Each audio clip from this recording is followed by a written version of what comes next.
বিসমিল্লাহির রহমানির রহিম। আমি কামরুন নাহার ম্যাডাম, সহকারী অধ্যাপক, জীববিজ্ঞান বিভাগ, greenfield school and college, Mirpur, Dhaka. অষ্টম শ্রেণীর শিক্ষার্থীরা কেমন আছো? আশা করি তোমরা ভালো আছো এবং নিয়ম অনুসারে লেখাপড়া চালিয়ে যাচ্ছ। আজকে তোমাদের আমি পড়াবো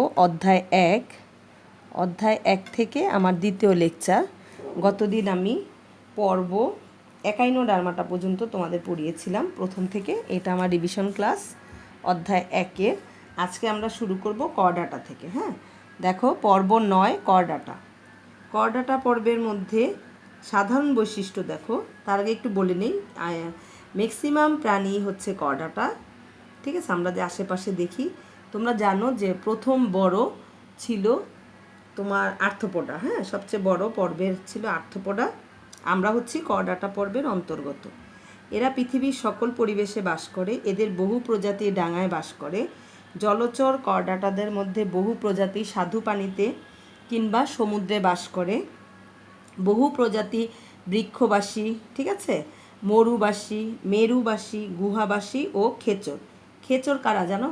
যারা আকাশে উড়ে তাদের বলা হয় খেচর। করডাটা পর্বের বহু প্রাণী বহিঃপরজীবী হিসেবে অন্য প্রাণীর দেহে সংলগ্ন হয়ে জীবনযাপন করে। হ্যাঁ, সাধারণ বৈশিষ্ট্য কি? এই পর্বের প্রাণীর সারা জীবন অথবা ভ্রূণ অবস্থায় পৃষ্ঠদেশ বরাবর নটোকর্ড অবস্থান করে। নটোকর্ড হলো একটি নমনীয়, নরম, দণ্ডাকার, দৃঢ় ও অখণ্ডায়িত অঙ্গ। ঠিক আছে, নটোকর্ড থাকে তার দেহে। নটোকর্ডটা কি? একটা নরম, নমনীয়, দণ্ডাকার, দৃঢ় এবং অখণ্ডায়িত অঙ্গ। সারা জীবন অথবা কি ভ্রূণ অবস্থায়, যেমন মানুষের ভ্রূণ অবস্থায় থাকে, তারপরে যখন বড় হয়ে যায় তখন সেটা হয়ে যায় মেরুদণ্ড। মেরুদণ্ড দিয়ে প্রতিস্থাপিত হয়। ঠিক আছে, পৃষ্ঠদেশে একক ফাঁপা স্নায়ুরজ্জু থাকে, যেটা আমাদের ব্রেন দিয়ে নেমে এসে মেরুদণ্ডের মাঝখান দিয়ে চলে গিয়েছে, সেটা হচ্ছে কি মেরুরজ্জু। ঠিক আছে, পৃষ্ঠদেশে একক ফাঁপা স্নায়ুরজ্জু থাকে। সারা জীবন অথবা জীবনচক্রের কোনো এক পর্যায়ে পার্শ্বীয় গলবিলীয় ফুলকা ছিদ্র থাকে। হ্যাঁ, উদাহরণ হচ্ছে মানুষ। করডাটার উদাহরণ হচ্ছে মানুষ। মানুষের বৈজ্ঞানিক নাম লিখে দিবে। ঠিক আছে, হোমো সেপিয়েন্স। Homo sapiens. হ্যাঁ, মানুষের বৈজ্ঞানিক নাম হোমো সেপিয়েন্স।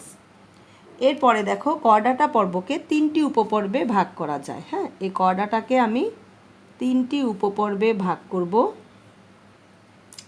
প্রথম নাম হচ্ছে ইউরোকর্ডাটা। ইউরোকর্ডাটা,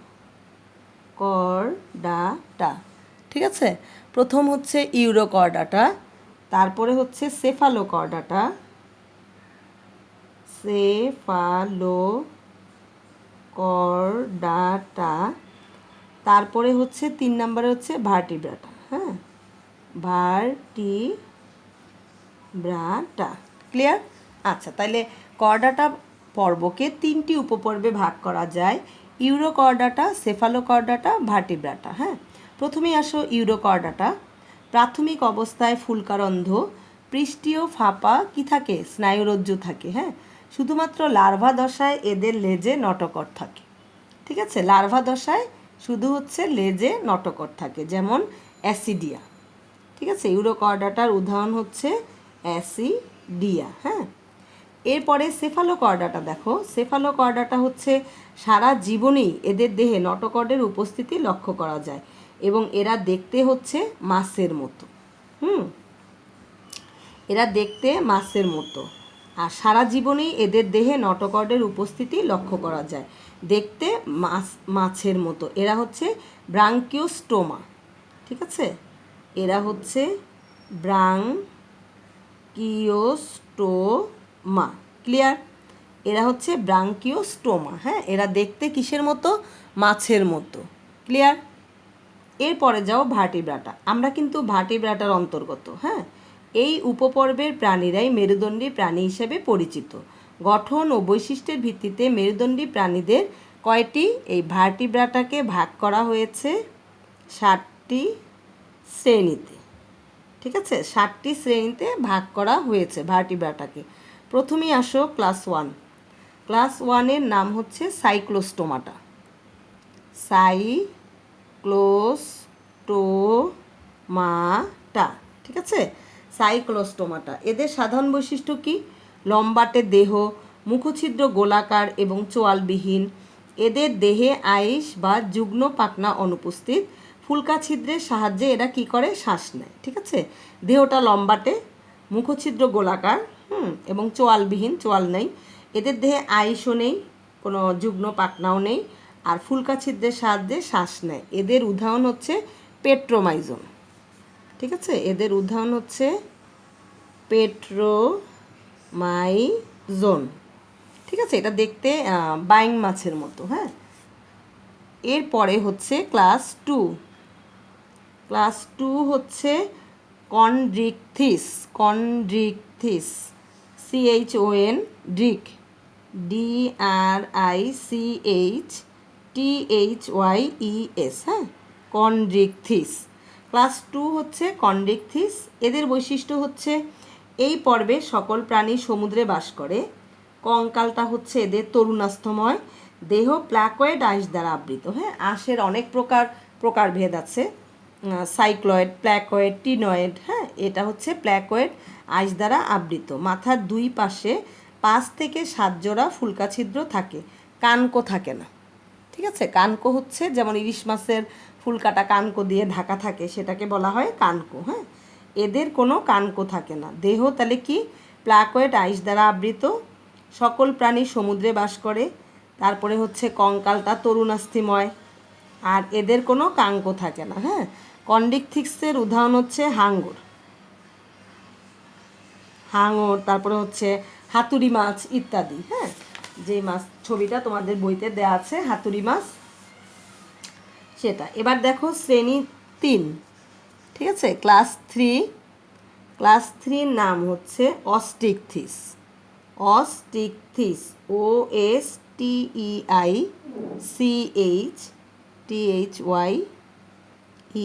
হ্যাঁ, অস্টিকথিস। অস্টিকথিসের আন্ডারে হচ্ছে তোমার ইলিশ মাছ। তাহলে দেখো, অধিকাংশই স্বাদু পানির মাছ। দেহ সাইক্লয়েড, গ্ল্যানয়েড বা টিনয়েড ধরনের আইস দ্বারা আবৃত, ঠিক আছে। তারপর মাথার দুপাশে 4 জোড়া ফুলকা থাকে। ফুলকাগুলো কানকো দিয়ে ঢাকা থাকে। ফুলকার সাহায্যে এরা কি করে? শ্বাসকার্য চালায়, ঠিক আছে। তাহলে এরা হচ্ছে স্বাদু পানির মাছ। দেহ সাইক্লয়েড আঁশ দিয়ে আবৃত। মাথার দুপাশে 4 জোড়া ফুলকা, এবং ফুলকাগুলো কি দিয়ে ঢাকা থাকে? কানকো দিয়ে ঢাকা থাকে, হ্যাঁ। ফুলকার সাহায্যে শ্বাসকার্য চালায়। এটার উদাহরণ হচ্ছে ইলিশ মাছ, ঠিক আছে, ইলিশ মাছ। এরপরে দেখো ক্লাস 4। ক্লাস 4 হচ্ছে অ্যামফিবিয়া। অ্যামফিবিয়া মানে হচ্ছে উভচর। অ্যামফিবিয়া, ঠিক আছে, উভচর প্রাণী। মেরুদণ্ডী প্রাণীর মধ্যে যারা জীবনের প্রথম অবস্থায় সাধারণত পানিতে থাকে এবং মাছের মতো বিশেষ ফুলকার সাহায্যে শ্বাসকার্য চালায়, হ্যাঁ, মাছের মতো বিশেষ ফুলকার সাহায্যে শ্বাসকার্য চালায়। পরিণত বয়সে ডাঙায় বাস করে, তারাই কি? উভচর, ঠিক আছে। যারা জীবনের প্রথম অবস্থায় পানিতে এবং মাছের মতো ফুলকার সাহায্যে শ্বাসকার্য চালায়, আর পরিণত অবস্থায় ডাঙায় বাস করে, তারাই কি? উভচর, ঠিক আছে। এদের সাধারণ বৈশিষ্ট্য কি? দেখো, দেহ ত্বক আঁশবিহীন, ঠিক আছে, কোনো আঁশ নেই।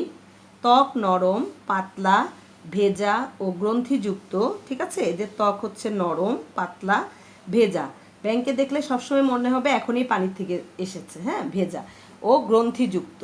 শীতল রক্তের প্রাণী, ভেরি ইম্পর্ট্যান্ট লাইন, ঠিক আছে। শীতল রক্তের প্রাণী, পানিতে ডিম পাড়ে। জীবনচক্রে সাধারণত ব্যাঙাচি দশা দেখা যায়, ঠিক আছে। পানিতে ডিম পাড়ে, আর জীবনচক্রের প্রথমেই সে ডিম ফুটে বের হয় ব্যাঙাচি, যেমন কি কুনো ব্যাঙ, সোনা ব্যাঙ, কুনো ব্যাঙ অথবা সোনা ব্যাঙ, হ্যাঁ। ব্যাঙরা হচ্ছে উভচর, ক্লিয়ার। এরপরে যাও ক্লাস 5। ক্লাস 5 হচ্ছে রেপটাইলিয়া। রেপটাইলিয়া, হ্যাঁ। রেপটাইলিয়া হচ্ছে সরীসৃপ, যারা বুকে ভর করে চলে, ঠিক আছে। সরীসৃপ হচ্ছে সাধারণ বৈশিষ্ট্য, বুকে ভর করে চলে। ত্বক শুষ্ক ও আইসযুক্ত, ছোট ছোট আঁশ আছে। 4 পায়ে 5টি করে নখরযুক্ত আঙ্গুল আছে। হ্যাঁ, ওনাদের 4টা পা, 4টা পায়ে কয়টা করে আঙ্গুল? 5টি করে আঙ্গুল, এবং আঙ্গুলে কি আছে? নখ আছে। উদাহরণ হচ্ছে টিকটিকি, কুমির, সাপ। এরা হচ্ছে রেপটাইলিয়া, ঠিক আছে, বা সরীসৃপ। উদাহরণ কি? টিকটিকি, কুমির আর হচ্ছে সাপ। তোমার বইতে রেপটাইলিয়ার এই 3টা উদাহরণই আছে, ভালো করে দেখো, হ্যাঁ, অবজেক্টিভের জন্য। এরপরে দেখো ক্লাস 6। ক্লাস 6 হচ্ছে অ্যাভিস। ক্লাস 6 হচ্ছে অ্যাভিস। অ্যাভিস হচ্ছে পাখি, পক্ষীকুল। হ্যাঁ, অ্যাভিস হচ্ছে পক্ষীকুল। দেহ পালকে আবৃত, দেহ তাদের পালক দিয়ে আবৃত থাকে। 2টি ডানা, 2টি পা ও একটি কি আছে? চঞ্চু। চঞ্চু মানে হচ্ছে ঠোঁট। তাদের 2টি ডানা আছে, 2টি পা আছে ও একটি চঞ্চু আছে। ফুসফুসের সাথে বায়ুথলি থাকায় এরা সহজে উঠতে পারে। হ্যাঁ, ফুসফুসের সাথে কি থাকে? বায়ুথলি। বায়ুথলিতে বায়ু থাকে এবং এরা উড়ে বেড়াতে পারে। হ্যাঁ, ফুসফুসের সাথে বায়ুথলি থাকায় এরা সহজে উঠতে পারে। উষ্ণ রক্তের প্রাণী। একটা পাখির গা যদি ধরো, দেখবে যে এটা কীরকম? গরম লাগছে, তার মানে উষ্ণ রক্তের প্রাণী। তারপরে হচ্ছে হাড় শক্ত, হালকা ও ফাঁপা। এদের হাড় কিন্তু শক্ত, কিন্তু হালকা ও ফাঁপা, ঠিক আছে, ভেতরে ফাঁপা। উদাহরণ কাক, দোয়েল, তুমি যা দাও, ঠিক আছে। অ্যাভিস হচ্ছে দোয়েল, দোয়েল, কাক ইত্যাদি, ঠিক আছে। হাঁস, হাঁসও কিন্তু অ্যাভিসের অন্তর্গত, ঠিক আছে। এরপরে যাও ক্লাস 7। ক্লাস 7 হচ্ছে ম্যামালিয়া, ডাবল এম কিন্তু, হ্যাঁ, ম্যামালিয়া। ম্যামালিয়া হচ্ছে স্তন্যপায়ী, ঠিক আছে। ম্যামালিয়া বাংলা হচ্ছে স্তন্যপায়ী। দেহ লোমে আবৃত, প্রত্যেকের দেহ এদের লোমে আবৃত। ছোট লোম হোক আর বড় লোম হোক, দেহ লোমে আবৃত।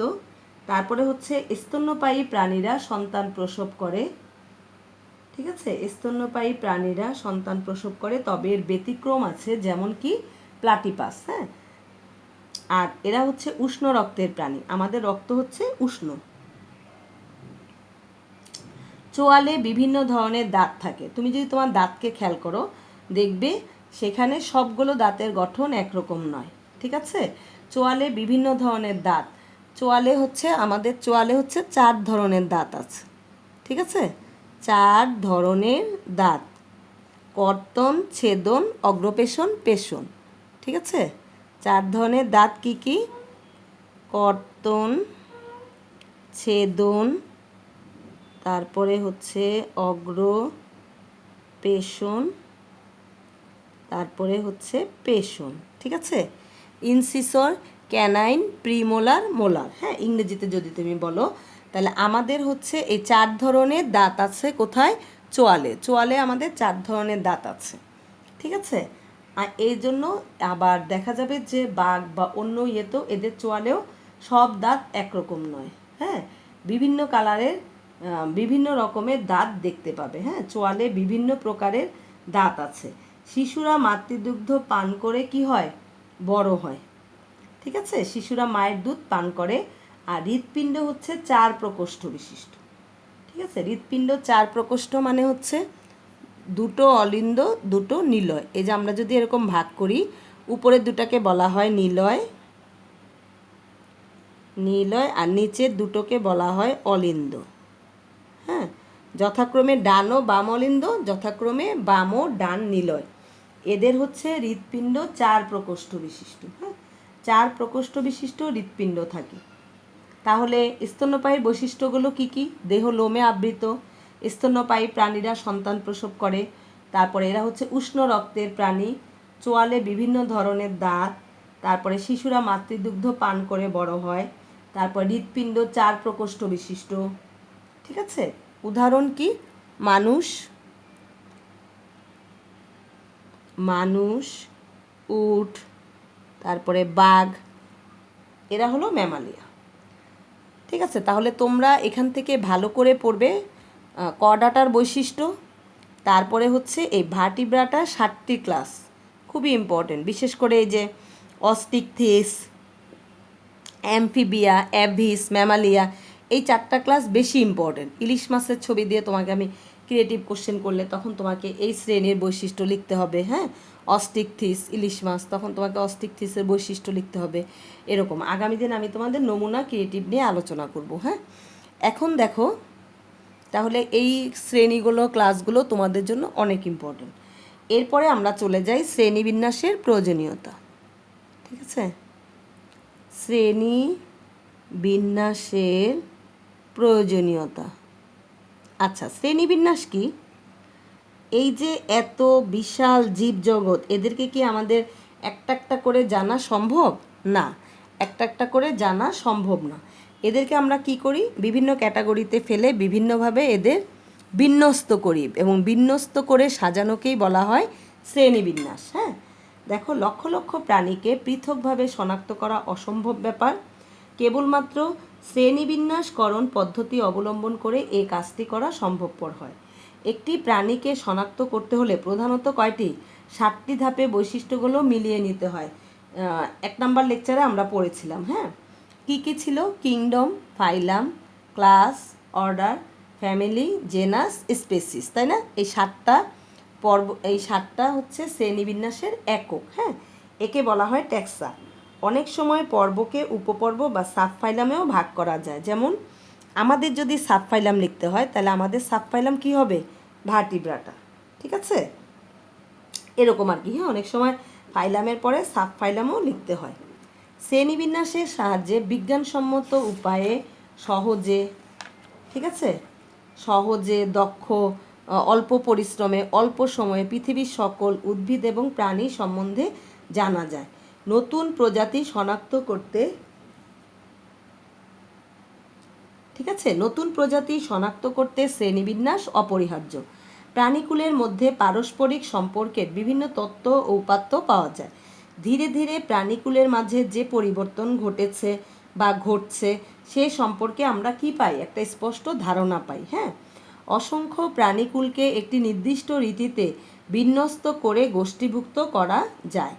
প্রাণীর মধ্যে মিল অমিলের ভিত্তিতে পরস্পরের মধ্যে সম্বন্ধ অর্জন করা যায়, হ্যাঁ। প্রাণীর মধ্যে মিল অমিল আমাদের খুঁজে দেখতে হবে, ঠিক আছে। প্রাণী সম্পর্কে সামগ্রিক ও পরিকল্পিত জ্ঞান অর্জন করা যায়, হ্যাঁ। সামগ্রিক ও পরিকল্পিত জ্ঞান অর্জন করা যায়। যেমন সব এককোষী প্রাণীকে একটি পর্বে এবং বহুকোষী প্রাণীদেরকে আমরা কয়টি পর্বে ভাগ করেছিলাম? 9টি পর্বে ভাগ করেছিলাম। এভাবে আমরা জেনেছি, ঠিক আছে। এরপরে দেখো, এখানে কিছু কথা আছে। সিলেন্টেরন কি? ঠিক আছে, প্রাচীর দিয়ে ঘেরা দেহ গহ্বরকে আমরা কি বলছি? সিলেন্টেরন। দেখো, সিলেন্টেরন, এটা আছে তোমাদের ওই যে নতুন শব্দের ওখানে সিলেন্টেরন, হ্যাঁ, ঠিক আছে। নতুন শব্দে দেখো, সিলেন্টেরন কি? প্রাচীর দিয়ে ঘেরা দেহ গহ্বর, যা আমরা কোথায় পেয়েছিলাম? নিডারিয়া পর্বে পেয়েছিলাম। প্রাচীর দিয়ে ঘেরা দেহ গহ্বরকে সিলেন্টেরন বলে। এই সিলেন্টেরন একাধারে কি করে? পরিপাক ও সংবহনের কাজ করে, হ্যাঁ। তোমার দেহের পরিপাক এবং সংবহনে কাজ করবে।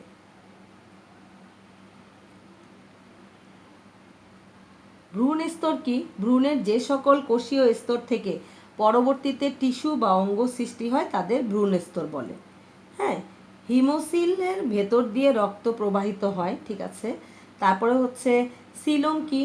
বহুকোষী প্রাণীর পৌষ্টিকনালী এবং দেহ প্রাচীরের মধ্যবর্তী ফাঁকা স্থানকে বলে সিলোম, ঠিক আছে। প্রাণী জগতের পর্বদের মধ্যে কর্ডাটা পর্ব, আর্থ্রোপোডা পর্ব হচ্ছে সবচেয়ে বেশি, ঠিক আছে। পেস্ট কি? ক্ষতিকর পোকাদের বলে পেস্ট, হ্যাঁ।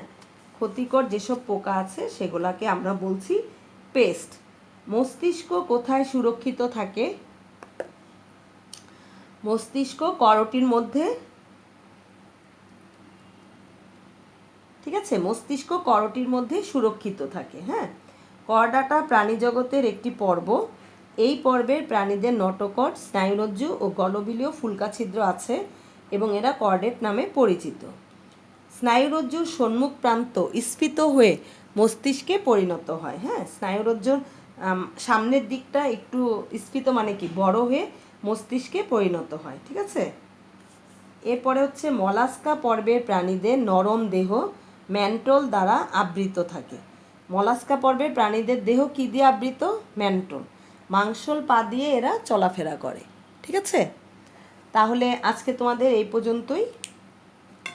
আগামী ক্লাসে আমি প্রথম অধ্যায়ের নমুনা ক্রিয়েটিভ নিয়ে আলোচনা করব। হ্যাঁ, তোমরা সব দেখো, পড়ো, কোনো জায়গায় সমস্যা থাকলে আমাকে জিজ্ঞেস করো। হ্যাঁ,